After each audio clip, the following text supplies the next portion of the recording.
Dear Mahal, how are you, mahal ko? I hope na nasa mabuti kang kalagayan. Una sa lahat, miss na rin kita. Ako? Okay lang. Nakakaraos naman sa araw-araw. Tungkol naman sa pag-aaral ko, sa awa ng Diyos, wala namang problema. Naipapasa ko naman lahat ng subjects ko. Kaya lang minsan syempre, nahihirapan din ako lalo na sa math. Ay nako, mahina talaga ako sa math. Pero kahit papano, naipapasa ko naman. Di bali na, malapit na akong magtapos. Siya nga pala, salamat sa suporta mo sa akin, mahal ko.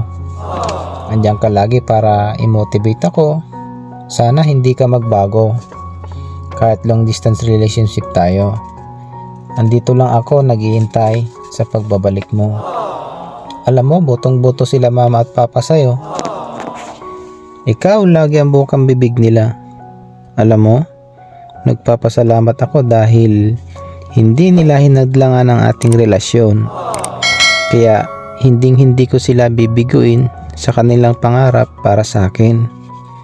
Salamat din sa'yo, mahal ko, kasi isa ka sa mga inspirasyon ko sa pag-aaral ko. Yun nga lang, sabi mo, hindi ka makaka-attend sa graduation ko. Ang daya mo naman, mahal ko.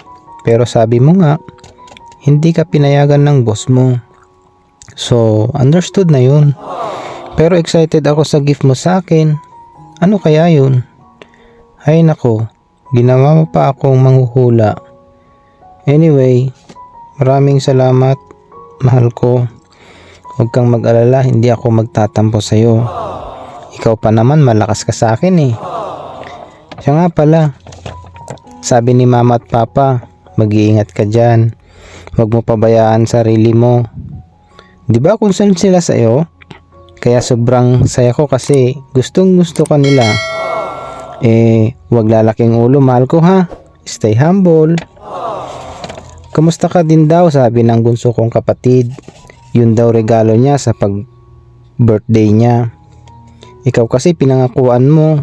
Ayan tuloy. Hindi niya makalimutan. Siya nga pala, siya din ang tumanggap sa sulat mo. At tuwang-tuwa pa siya. Kinikilig habang binabasa ko. Inagaw pa nga ang sulat at siya na daw ang magbabasa. But anyway, mahal ko, salamat. At di ka nakakalimot sumulat sa akin dahil kahit busy ka. Maraming salamat talaga, mahal ko. Huwag mo din pabayaan ang sarili mo. Magpahinga ka ng maayos at alagaan mo ang kalusugan mo. Alam mo naman na walang mag-aalaga sa'yo kapag nagkasakit ka. Kalusugan ang puhunan mo sa pagtatrabaho. Huwag matigas ang ulo. Sumunod ka sa future wife mo, ha? Ayoko na magkasakit ka dyan. Sige, mahal ko. Hanggang dito na lang ang napakahabang liham ko. Basta lagi mong tatandaan na andito ako, nagmamahal at naghihintay sa pagbabalik mo. Bye bye, mahal ko. Take care always. And always remember na mahal kita. God bless you. Nagmamahal. Talia.